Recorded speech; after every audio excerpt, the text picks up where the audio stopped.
Bienvenue au bulletin d'information de Magnificat.tv consacré à l'actualité de l'Église. Nous sommes le mercredi 1er juin 2022, voici les titres.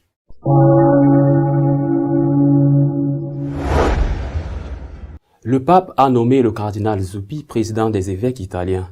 Il est donc en tête des successeurs possibles du pontife actuel.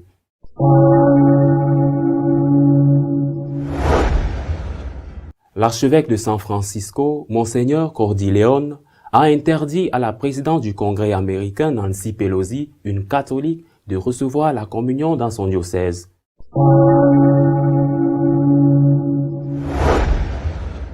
Le cardinal Zen, détenu par la police chinoise et libéré sous caution, a évoqué le martyre comme quelque chose qui devrait être considéré comme normal pour les catholiques.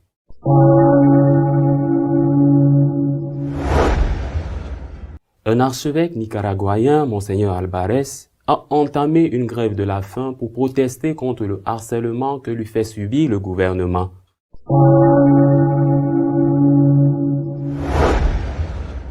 Le Forum des catholiques allemands a accusé les évêques du pays de trahir leur serment de défendre la foi en autorisant le synode de l'Église allemande.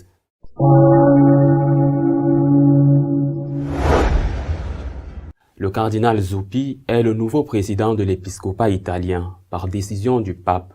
Cela fait de lui un candidat solide pour succéder au pontife actuel.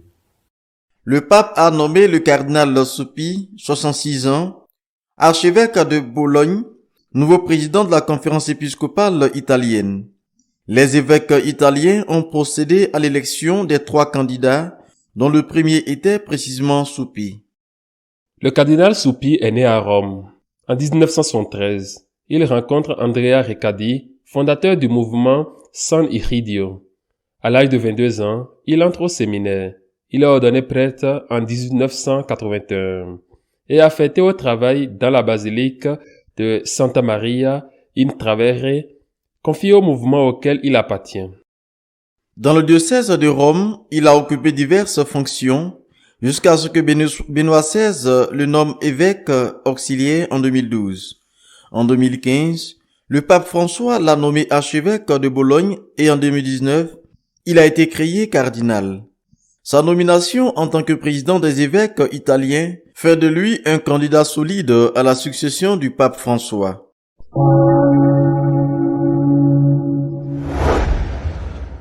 Le soutien de Nancy Pelosi à l'avortement a conduit l'archevêque de San Francisco à lui interdire de recevoir la communion dans son diocèse. L'archevêque Cordileone a décrété que la présidente de la Chambre des représentants des États-Unis, Nancy Pelosi, ne recevra pas la communion ou ne se verra pas donner la communion si elle en fait la demande aux messes de l'archidiocèse de San Francisco jusqu'à ce qu'elle répudie publiquement son soutien à l'avortement.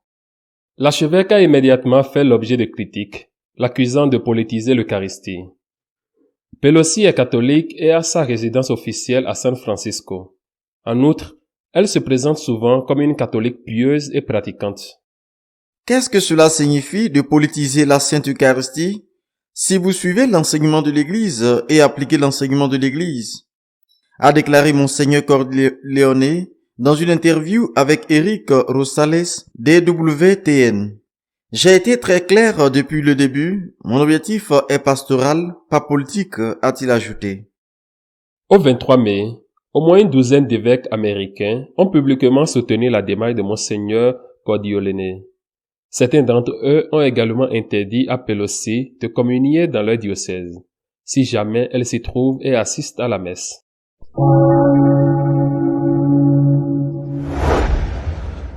Le cardinal Zen, détenu par la police chinoise et libéré sous caution, a évoqué le martyre comme quelque chose qui devrait être considéré comme normal pour les catholiques. Le cardinal Zen, évêque émérite de Hong Kong, a été arrêté par la police chinoise et libéré sous caution. Il a ensuite été contraint de comparaître devant un tribunal qui a décidé de ne pas l'inculper de complot contre l'État, mais seulement l'infraction administrative. Le procès débutera le 19 septembre. Sans l'accusation de menace à la sécurité nationale, les accusés risquent une amende maximale de $1 750. Cependant, L'un d'entre eux, le militant Silro, est déjà en prison pour avoir participé à une manifestation non autorisée. Cette accusation a touché plusieurs personnalités démocratiques, dont le magnat catholique Jimmy Lai. Des diplomates italiens, allemands, français et suédois étaient présents lors du procès. De nombreux pays occidentaux dénoncent depuis longtemps les actions répressives des autorités de Hong Kong, qui annulent en pratique les libertés traditionnelles qui avaient été garanties à la population après son retour sous souveraineté chinoise en 1997. Après avoir quitté la cour, le cardinal Lawson a présidé la messe en l'honneur de Notre-Dame de Shenzhen. Dans son homélie, bien qu'il n'ait pas fait référence à la persécution à laquelle il était confronté, il a rappelé aux participants que le martyre est une partie normale de notre foi. Des millions de catholiques chinois sont persécutés par le régime communiste.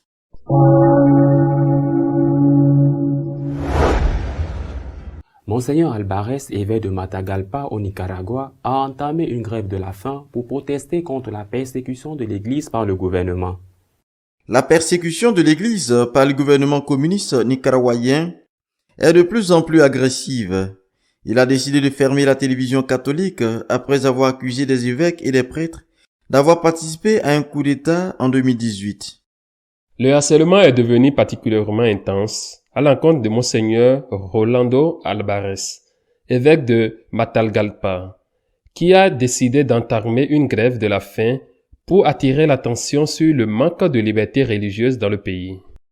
Monseigneur Alvarez, se défendant contre les accusations de participation au coup d'État, avait déclaré que ce que le gouvernement veut, c'est une église muette, qui n'annonce pas l'espérance du peuple et ne dénonce pas le péché personnel et les structures d'injustice.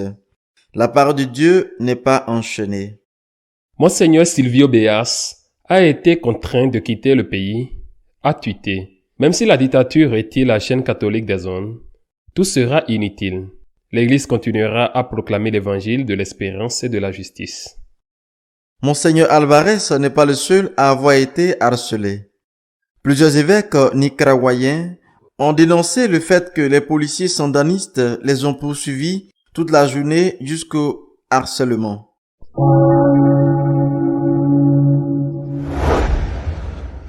Le Forum des catholiques allemands a accusé les évêques allemands de permettre la destruction du dépôt de la foi en collaborant avec le synode en Allemagne. Lors de son assemblée générale à Augsbourg, le 23 mai, le Forum catholique allemand, une association nationale de catholiques engagés et fidèles au magistère de l'Église, a condamné l'arrogance de la direction de la voie synodale tenue par l'Église en Allemagne. Les dirigeants de la voie synodale allemande ont rejeté toutes les objections des États-Unis, de la Pologne et de la conférence épiscopale nordique, ainsi que les mises en garde contre les dérives doctrinales allemandes de plus de 70 évêques des États-Unis, du Canada, de l'Australie et de nombreux pays africains. Le Forum des catholiques allemands a prévenu qu'il n'était pas prêt à accepter que les évêques oublient le contenu de leurs vœux solennels de consécration et modifient notre dépôt de foi pour l'adapter à l'époque. Nous soutenons unanimement les évêques qui restent fidèles aux serments qu'ils ont prêtés et qui sont de véritables bergers et non des mercenaires du courant dominant dans le monde. Pour sa part et à propos de ce qui se passe en Allemagne, le cardinal Raymond Burke a déclaré que le pape François devait démettre les évêques allemands s'ils ne s'éloignent pas des erreurs de la voie synodale de l'Église dans les pays d'Europe centrale. Presque tous les évêques se sont prononcés en faveur du changement dans la doctrine et la discipline de l'Église. Par exemple, en ce qui concerne la valorisation de l'homosexualité, le célibat des prêtres ou l'ordination des femmes. Le pontife romain, successeur de Pierre, est par définition le principe de l'unité de l'Église, a souligné le cardinal. C'est sa tâche de corriger ses évêques. Et s'ils n'acceptent pas la correction, des mesures appropriées doivent être appliquées afin que les fidèles sachent que ces évêques ne les guident pas dans la foi catholique.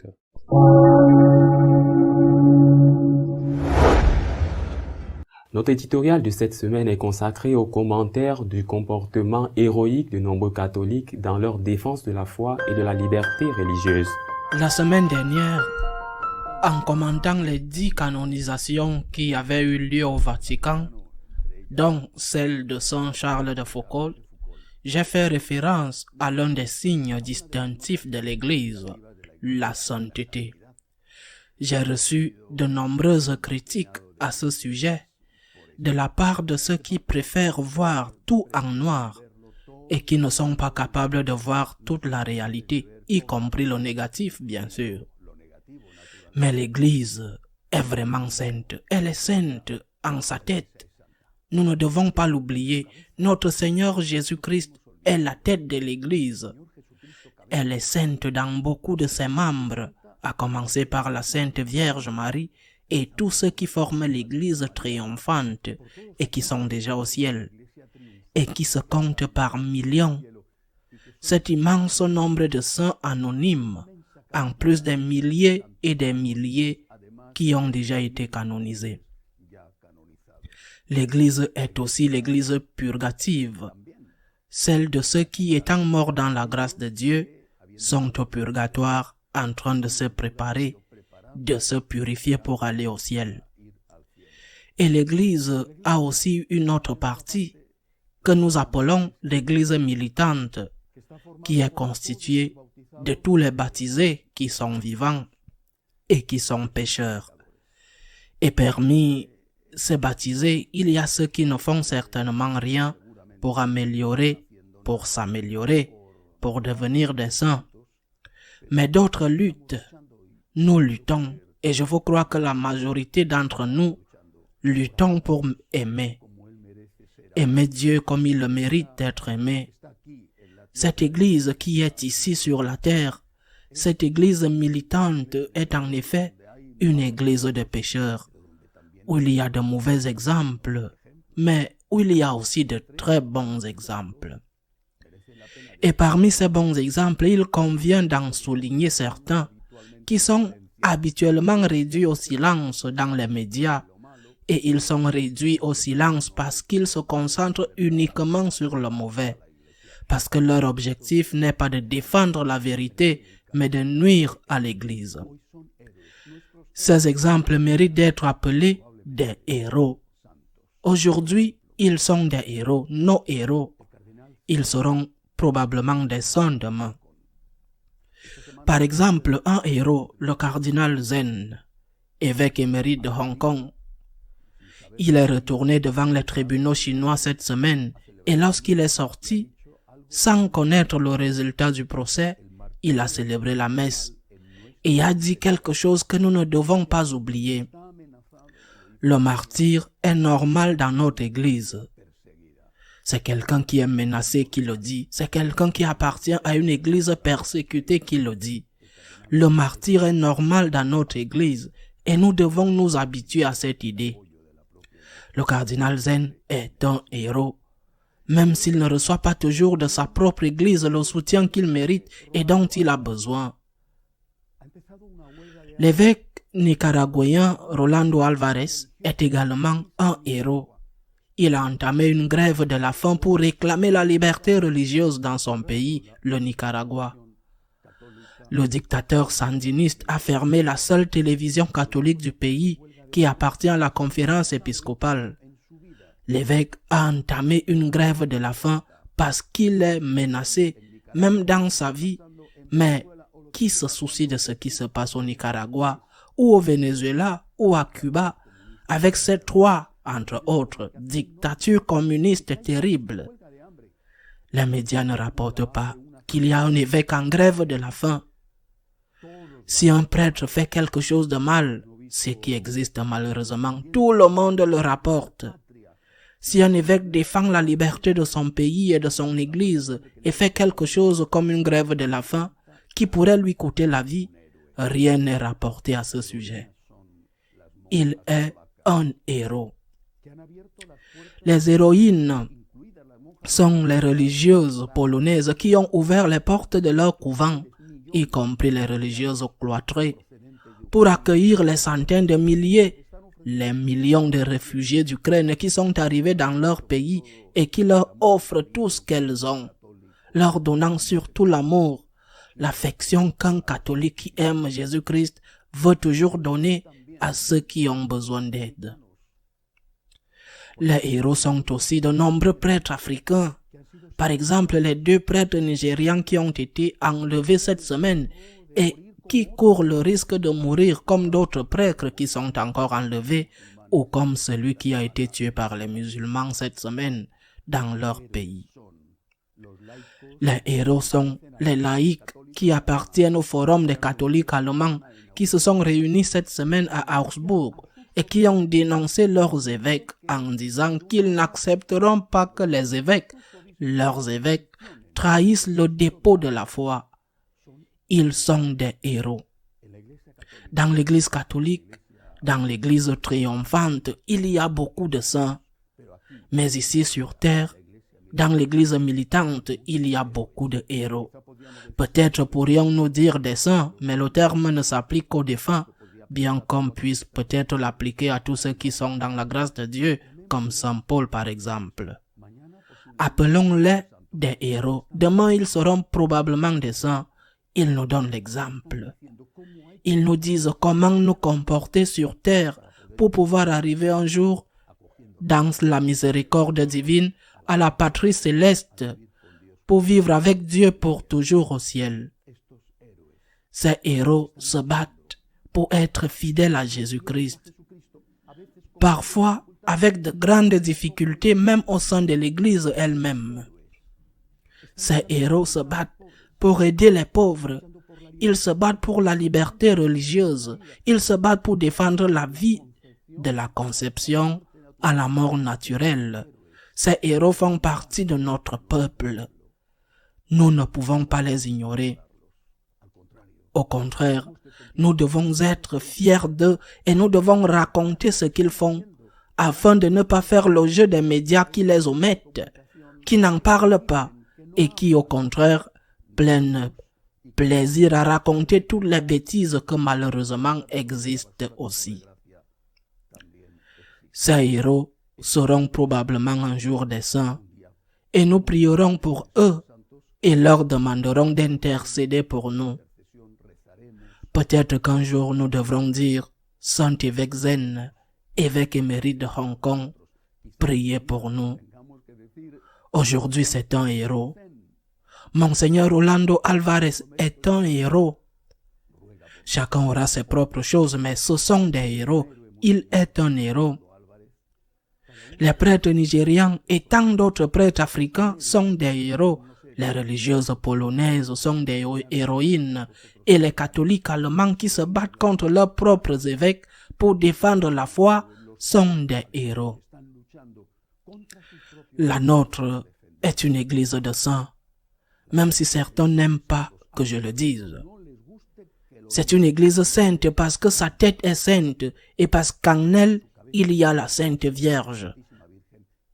Et tant de saints dans le ciel, et aussi dans cette église militante de pécheurs, il y a beaucoup de héros qui un jour, j'en suis sûr, seront des saints.